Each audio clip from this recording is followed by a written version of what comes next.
Evelyn and I were reborns. We came back to the day of our wedding, right after college graduation. She was still in the makeup chair when she suddenly tore off the pristine white gown. "Tim," she said, her voice sharp and final, "I've thought it over, we're not right for each other. I'm not marrying you."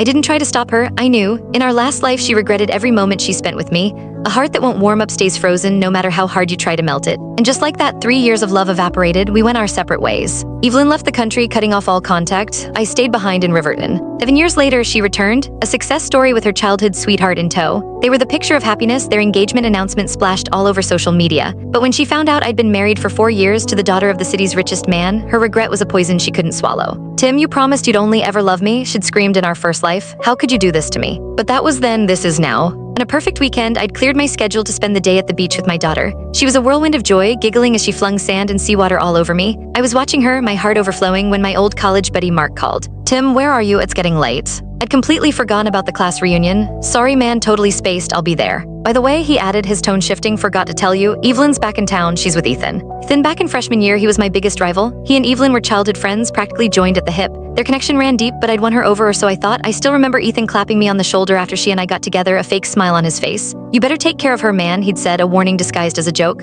"or I'll be there to pick up the pieces." Had the housekeeper take my daughter home and grabbed a cab to the hotel. On the way, Mark filled me in. Turns out Evelyn had done very well for herself abroad. With Ethan's help, she'd landed a management position at a Fortune 500 company. The rumor was she made more in a month than most people do in 2 years. On top of that, her design work had won international awards. She was a rising star. Their return to Riverton was almost certainly to get married. Mark kept warning me to be careful to not lose my cool at the party.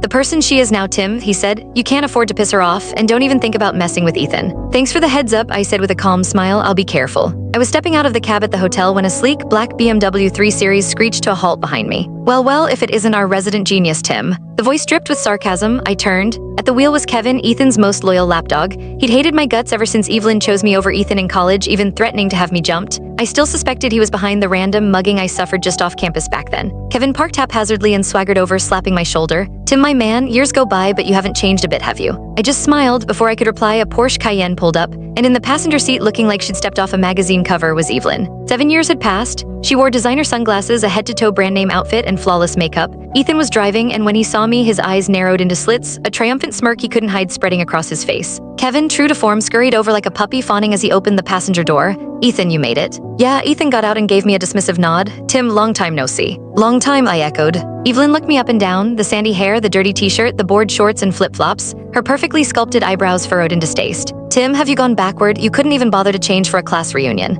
I scratched my head, playing dumb. Didn't have time, it was a last-minute thing. Evelyn scoffed. "With an attitude like that, I bet you don't even have a girlfriend, do you?"